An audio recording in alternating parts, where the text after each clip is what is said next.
How you doing? Neil McCabe is my name. I'm here to talk to you about the Green Plan. The Green Plan is a new system empowering society to tackle climate change. I'd like to kind of give you a quick run through of probably how I got invited here to talk or why I was involved, and then how the story escalated and what's the next steps as such. So the Green Plan is based on 7 themes, 2 core principles, and the 7 themes are energy, water, waste, biodiversity, society, transport and procurement. The 2 core principles are emission reduction and behavioural change. There's 3 phases of operation: bronze, silver, gold. Extremely easy to follow. Okay? It's now at the moment in cities and villages around the world. Only since October it's after breaking into its 20th country, and it's in 5 languages, so really exciting times. The idea of the Green Plan is that it saves money. We think about that first. Then we're looking at reducing carbon, and then the money that's saved is invested in society or social good. So explain where the basis of it, where the problem is, how it started. So I'm actually a firefighter. I work for Dublin Fire Brigade in Cabark Fire Station, and in 2007 we had a problem in the fire station where we lost 50% of our crew across the 4 watches, and caused our motivation to drop. People didn't really want to come to work. You know, 50% of your crew, 20 years experience go missing. It's not a good experience. The physical station, I have a little kind of picture of it with the blue windows there in the background. The fire station was 40-year-old at the time and had never actually received a lick of paint. So, disaster story. Fire stations are traditionally open 24 hours a day, obviously, round the clock. And because it was built 48 years ago now, but because it was built so long ago, it was built at a time of fossil fuel independence, and thoughts on carbon emissions meant nothing to nobody. And none of us here certainly would have thought about it. That's without being too general. The emissions that the building was responsible for creating and producing off the back of the high energy was through the roof. So my story starts with batteries. It's probably a really strange story, but to improve morale, all I did was get a box and put used batteries here written on the side of it. And I'm a doer. I didn't like hanging around and everybody having a bad atmosphere, people, you know, bad motivation and no morale. Like, I just wanted to do something. I had no idea what would happen next. So the reaction was, within a month, the battery box started to overflow. The people who had morale problems and motivation problems had started saying, what's the next project? What can we do next? It was kind of strange, you know, because it was only a few weeks beforehand, things weren't really great.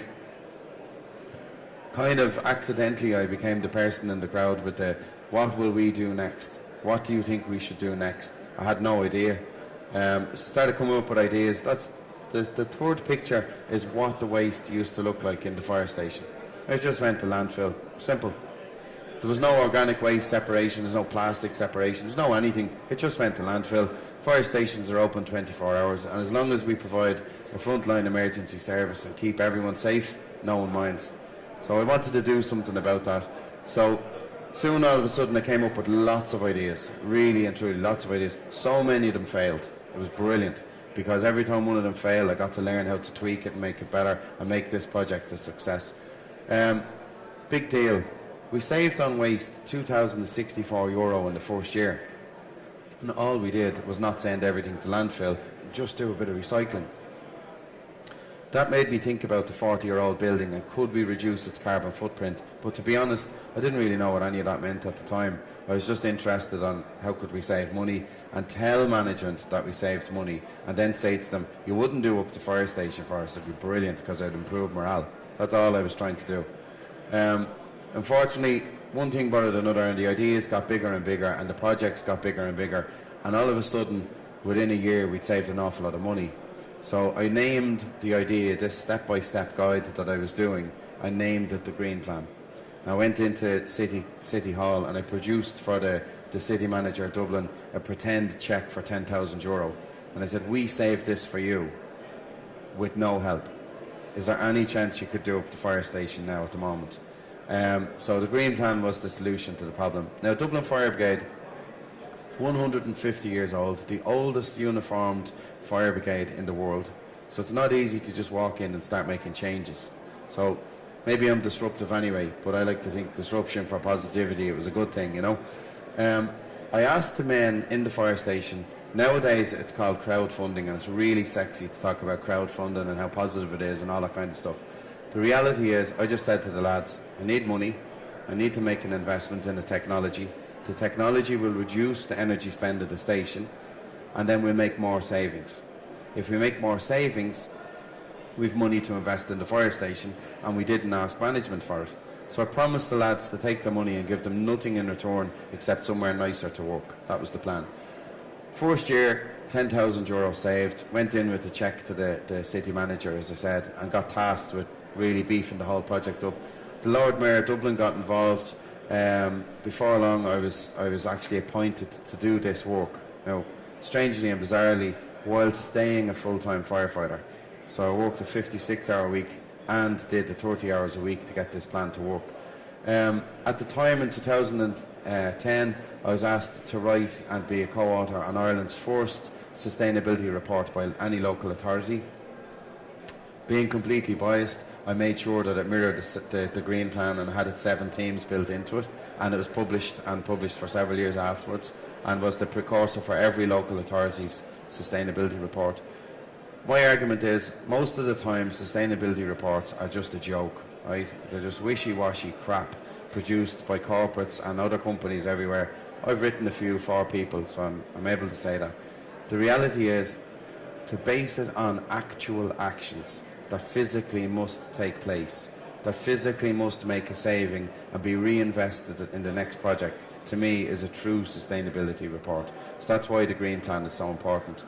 Eventually, anyway, you can just see we've a picture of, at one stage, the fire station reduced its carbon emissions and its energy spend by 80%, and then put up a wind farm to make back the other 20%. So instead of doing what's traditional and what some big companies were doing, which is greenwashing and just basically reducing their energy spend by installing a big wind turbine or something like that, we analysed first, reduced, and then produced. That was the system, okay? So Kilbarrack Fire Station became the world's first carbon neutral fire station, verified by a million different standards all over the world, recognised by every authority in 2012. Red letter day for the fire brigade, obviously a red letter day for myself. What happened next was, off the back of that, I became an elected Ashoka Fellow. Ashoka is the world's largest organisation of social entrepreneurs. I had no idea what a social entrepreneur was at the time, to be honest with you. I was just still a fireman, still trying to make the fire station better. At the time, I took the savings of that fire station in Kilbarrack and reinvested them in the next fire station in renewable technology.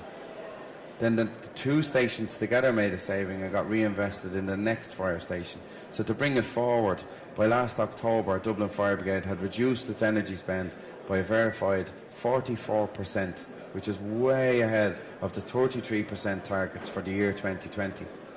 But that's a more important figure, is that for all of us here, we're all paying tax. So that's an 11 million tax saving to the running costs of the fire brigade while reducing its carbon. When I became a fellow of Ashoka, I started to think differently, and I realised I needed to actually totally think in a different manner, and I wanted to get the Green Plan to go far outside one fire brigade and then other fire brigades. And at the time it had drifted into several fire brigades around the world as a best practice. And then, without going on about it, I ended up winning awards all over the world. It was a kind of weird phase, you know, working a Monday night on an ambulance, flying over to the House of Lords on a Tuesday morning, you know, going into the British House of Parliament, you know, this kind of thing. But it was all because the project had worked. So I kind of went with it. And I thought, all right, I have to totally regroup. I have to scale this up. I have to get this to go on an almost viral stage. So I came up with a thing called the Green Plan Champion for Communities. What I've done is I've condensed 9 years worth of work, which has gone from not just being in one fire brigade and several fire brigades, or one civic authority or one public service or local authority, and making it that it can go to every community. And every community has community members, every community has households. So what if we can all save money, which happens to help the environment? So, sorry, I think I skipped there. So I put the course up on Allison.com. It's the world's largest free online platform for courses. The course is available completely for free. I came up with a hashtag Turning Ireland Green, and the Lord Mayor of Dublin launched the campaign with me there in October. Very exciting. The course is free, really straightforward, and it's become a fairly big success. The Lord Mayor of Dublin challenged every mayor of Ireland, north and south, to take up the challenge and do the course too. And then they in turn challenged their own councils to take up the course and do the challenge too. And this is just getting bigger and bigger, and now it's in 20 countries and 5 languages, and I'm kind of really going with it. It all only happened in October. So just a really quick explanation of what the course means, without being too preachy about it. So the course is available for free online. When you do the course and you complete it, there's a small test at the end, and you get a toolkit. The toolkit is a step-by-step list of procedures which inform you how to reduce your community's carbon footprint by 20%. We'd all like to do that. But more important, wouldn't we all like to save the 20% in money and reinvest it in a social good project that maybe we don't personally have the money to take part in?